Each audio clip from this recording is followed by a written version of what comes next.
नमस्कार, मैं प्रियंका और आप देख रहे हैं सबले बढ़िया। आइए नजर डालते हैं आज की मुख्य खबरों पर।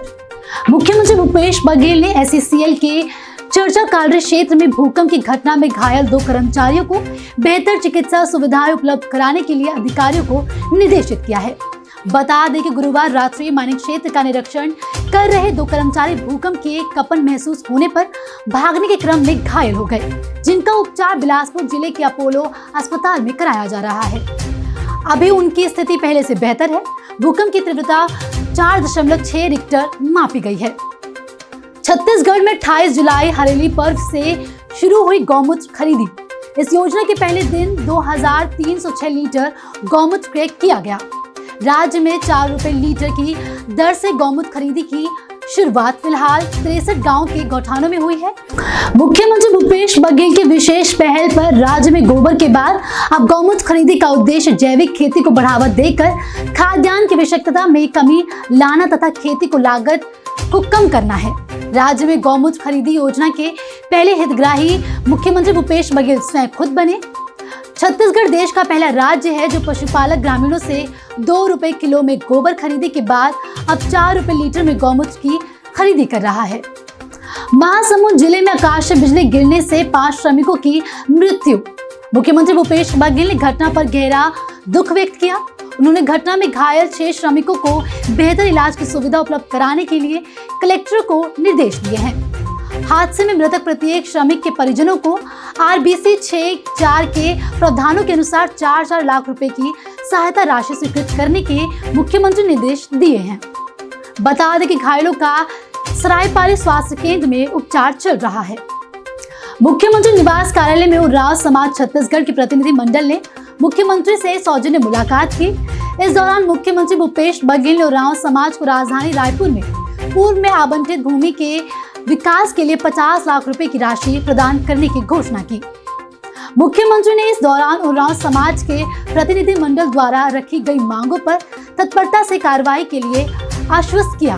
उन्होंने कहा कि प्रदेश में हर समाज की जरूरत को ध्यान में रखते हुए उनकी मांग के अनुरूप जिला और ब्लॉक स्तर तक तेजी से सामुदायिक भवन की स्वीकृति सहित राशि उपलब्ध कराई जा रही है। साथ ही मुख्यमंत्री ने समाज को संबोधित करते हुए कहा कि छत्तीसगढ़ में हमारी सरकार समाज के सभी वर्ग के लोगों के उत्थान के लिए कृत संकल्प है। कृषि मंत्री रविंद्र चौबे के निर्देशानुसार खाद बीज एवं पौध संरक्षण औषधि की गुणवत्ता की जांच का अभियान राज्य के सभी जिलों में जारी है। कृषि विभाग के जिला स्तरीय अधिकारी अपने अपने इलाकों में लगातार बीज खाद और औषधियों के सैंपल ले रहे हैं, जिसकी जांच गुणवत्ता नियंत्रण प्रयोगशाला में की जा रही है। चालू खरीफ सीजन में अब तक बीज के 80 नमूने तथा रासायनिक उर्वरक के 62 नमूने अमानक पाए गए हैं, जिनकी लाट के विक्रय पर तत्काल प्रभाव से प्रतिबंध लगाने के साथ ही संबंधित फर्मों को नोटिस जारी किया गया है। इसी तरह कीटनाशक औषधियों के 23 नमूने लिए गए हैं, जिसमें से 17 नमूने की रिपोर्ट मानक पाई गई है। शेष 4 सैंपल निरस्त हो गए हैं, जबकि 2 नमूने की गुणवत्ता रिपोर्ट प्राप्त होना बाकी है।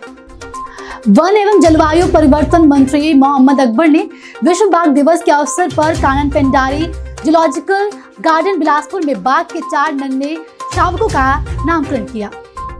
बता दें कि कानन पेंडारी जू में 17 अप्रैल 2022 की रात्रि को मादा बाघिन रंभा ने 4 शावकों को जन्म दिया था। इनमें नर शावक का नाम मितान और 3 मादा शावकों का आनंदी, रश्मि तथा दिशा नाम रखा गया है। वन मंत्री मोहम्मद अकबर ने इस मौके पर जू के अधिकारियों को शावकों सहित बाघों की बेहतर से बेहतर देखभाल तथा हर आवश्यक प्रबंध सुनिश्चित करने के लिए कहा है। वन मंत्री अकबर ने अपनी निवास कार्यालय में आयोजित वर्चुअल कार्यक्रम में संबोधित करते हुए कहा कि वन विभाग द्वारा बाघों के नामांकन के लिए कार्यक्रम का आयोजन एक सुखद संयोग और खुशी का पहल है। छत्तीसगढ़ के मुख्य निर्वाचन पदाधिकारी पी दयानंद की अध्यक्षता में मुख्य निर्वाचन पदाधिकारी कार्यालय के कक्ष में मान्यता प्राप्त राजनीतिक दलों की बैठक आयोजित की गई। बैठक में भारत निर्वाचन आयोग द्वारा पंजीकृत मतदाताओं के आधार संख्या संकलन के लिए प्रावधान, नागरिकों के मतदान सूची में पंजीकरण के लिए निर्धारित प्रपत्रों में संशोधन और मतदाताओं के पंजीकरण के लिए 4 अर्हता तिथियां निर्धारित की जानकारी, अन्य संशोधन विधि और नियमों में संशोधन के संबंध में विस्तार पूर्वक चर्चा की गई।